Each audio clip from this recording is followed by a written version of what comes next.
Previous lecture में हमने motion को डिटेल में स्टडी किया था। अब हम न्यूटन्स के लॉज ऑफ मोशन को स्टडी करेंगे। तो हमारा जो आज का टॉपिक है वो है फर्स्ट लॉ ऑफ मोशन। लेकिन आज का लेक्चर स्टार्ट करने से पहले हम कुछ बातों पे गौर व फिक्र कर लेते हैं। जैसा कि आप देख सकते हैं कि कुछ लड़के यहाँ पे फुटबॉल खेल रहे हैं। अब होगा या जैसे ही ये इस बॉल को किक करेगा तो बॉल क्या होगी, वो आगे की तरफ मूव करती जाएगी। कितना आगे, थोड़ा और मज़ीद वो आगे जाती रहेगी। लेकिन क्या होगा, कुछ टाइम बाद मतलब कुछ डिस्टेंस कवर करने के बाद उसकी स्पीड आहिस्ता आहिस्ता कम होनी शुरू हो जाएगी, मज़ीद कम होती जाएगी और फिर एक वक्त ऐसा आएगा कि वो बॉल वहाँ पर जाके रुक जाएगी। यही सारी बातें न्यूटन ने देखी या इस बारे में सोचा कि यह आखिर ऐसा हुआ क्यों, और ये कि कोई तो ऐसी फोर्स होगी जो इस बॉल पे अप्लाई हुई होगी और जिसकी वजह से ये बॉल जो मोशन में थी वो अब क्या आ गई है, वो रेस्ट में आ गई है। तो ये सारी बातें देख के न्यूटन ने क्या किया, अपना फर्स्ट लॉ पेश किया। According to Newton first law of motion, every object continues its state of rest और of uniform motion in a straight line unless it is acted upon by an external force which changes its state of rest or of uniform motion।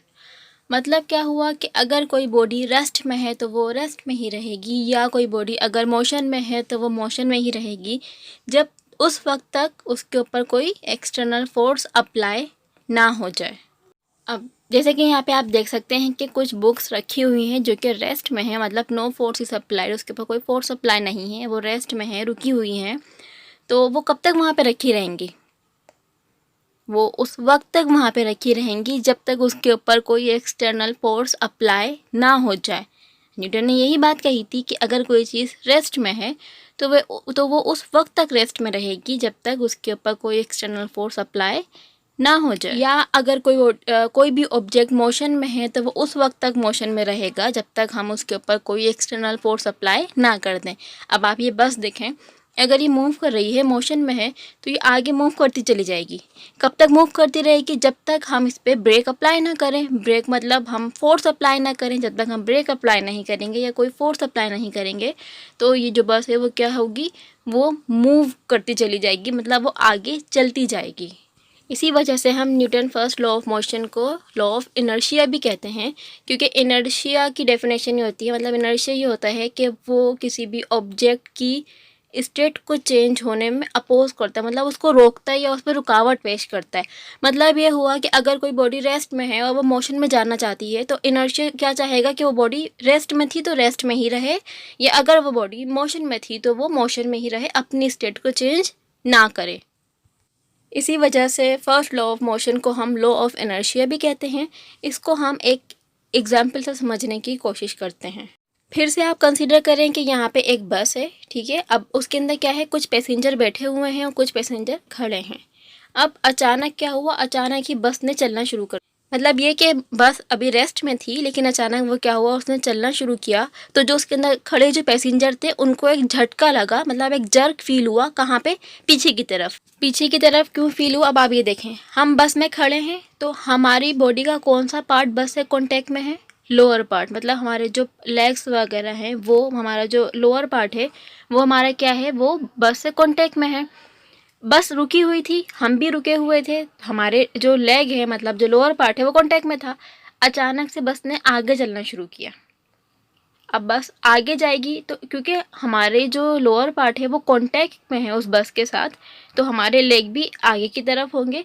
लेकिन जो हमारा upper part है जो कि अभी rest में था, तो वो इनर्शिया की वजह से क्या होगा, वो पीछे ही रह जाएगा, मतलब एकदम से उसको पीछे की तरफ झटका लगेगा।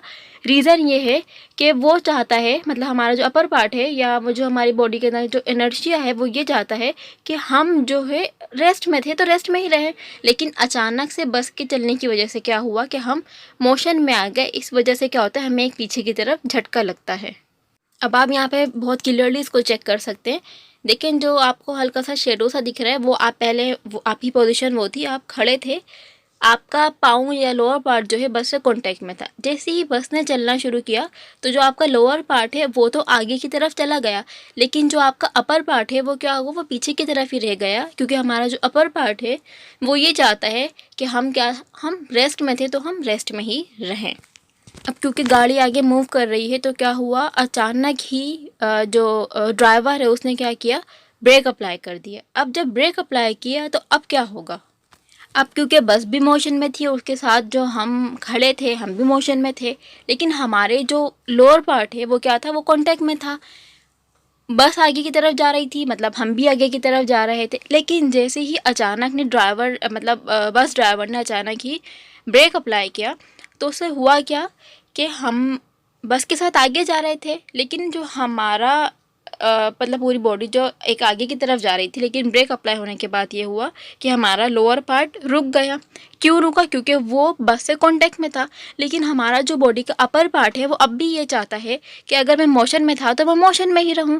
तो इस वजह से हमें एक आगे की जानिब झटका फील होता है कि हमारा जो ऊपर का जो अपर पार्ट है वो आगे की जानिब रह जाता है, जबकि निचला पार्ट पीछे की तरफ।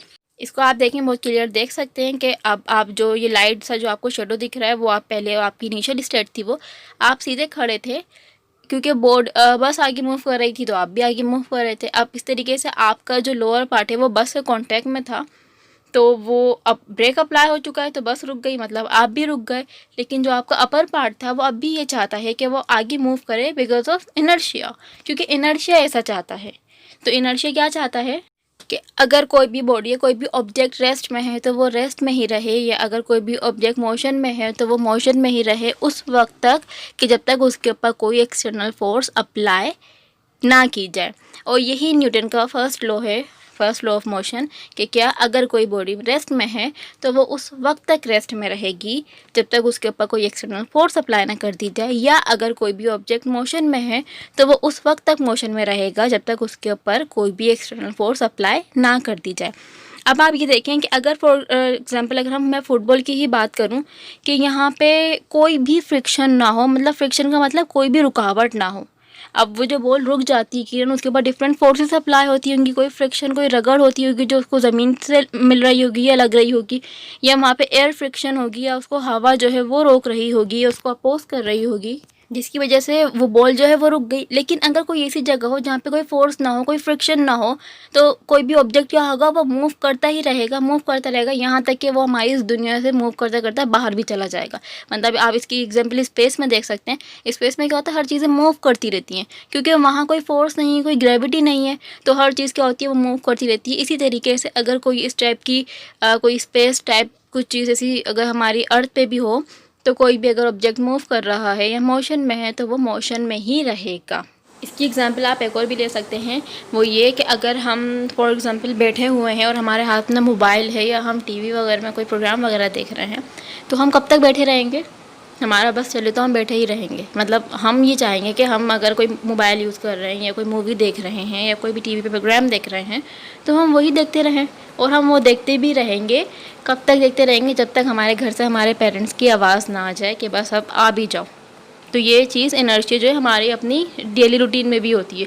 या अगर हमारे छोटे बहन भाई हैं, आपने देखा होगा कि वो अगर बाहर खेलने गए हैं तो वो बाहर ही खेलते रहेंगे, वो घर में नहीं आएंगे। मतलब वो बाहर मोशन में थे तो वो मोशन में ही रहेंगे।